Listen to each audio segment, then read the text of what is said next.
Prince Philip News: How Duke helped pave the way for modern Meghan Markle. Prince Philip retired from public life in 2017 after decades of serving at the Queen's side. This is how the forward-thinking royal's modernizing ways paved the way for Meghan Markle. Prince Philip, 98, now spends most of his time at the Queen's Sandringham estate in Norfolk, where he enjoys his hard-earned retirement away from the royal bubble. However, there was once a time when the Duke of Edinburgh was at the center of big changes within the royal household, and he can be credited with making a string of drastically modern moves. How Prince Philip's modernizing ways paved the way for Meghan Markle. Prince Philip and the Queen tied the knot in 1947 when she was still just a princess. Both their lives changed dramatically in 1952 when the Queen's father George VI died and she ascended to the throne. The Duke of Edinburgh had to sacrifice his budding naval career to serve the crown and initially struggled to find his feet within the royal household. However, right from the start, Prince Philip's modernizing influence was clear and has had a lasting impact to this day. While Meghan Markle and Prince Harry have been credited with modernizing the royal family by some, Prince Philip is the original modern royal. Queen Elizabeth II's coronation was the first ever to be broadcast on television, and it was Prince Philip's idea to do so. While some senior courtiers opposed it at the time, the Duke of Edinburgh insisted it would make the royal family more accessible to the public and help boost their popularity.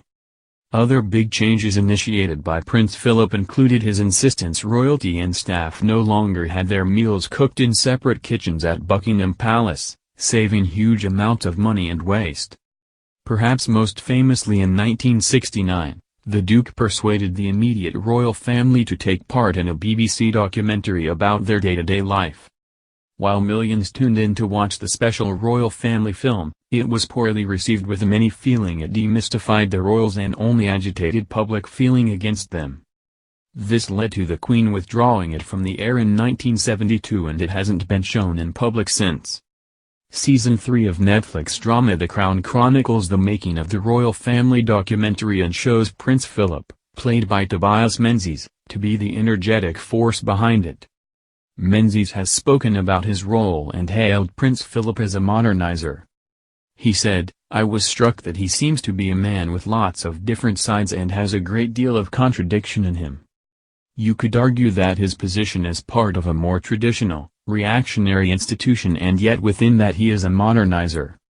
He has been very formative in the modernizing of that family as they are now. We've already seen him argue for the coronation to be filmed, and there's another instance in this season where he makes a documentary about the family. Again, it's an attempt to modernize the family and make them more outward-facing. He's clearly highly thoughtful about his role and who he is. The consort position is a rather indeterminate position, so you have to make of it what you want. I think he's been very energetic and thoughtful about doing that and what he's made of the position. And yet he also has a temper on him. He's such a mixture, and a different side of him will come out depending on who he's talking to. In a way, the interpretation of the part is more Peter's area. The scripts give you what he is putting forward about these people at this particular moment in time in their lives. I was just keen to fold in and layer up as much detail into that from what I understood about him to be. The Crown Season 3 is streaming on Netflix now. Thank you.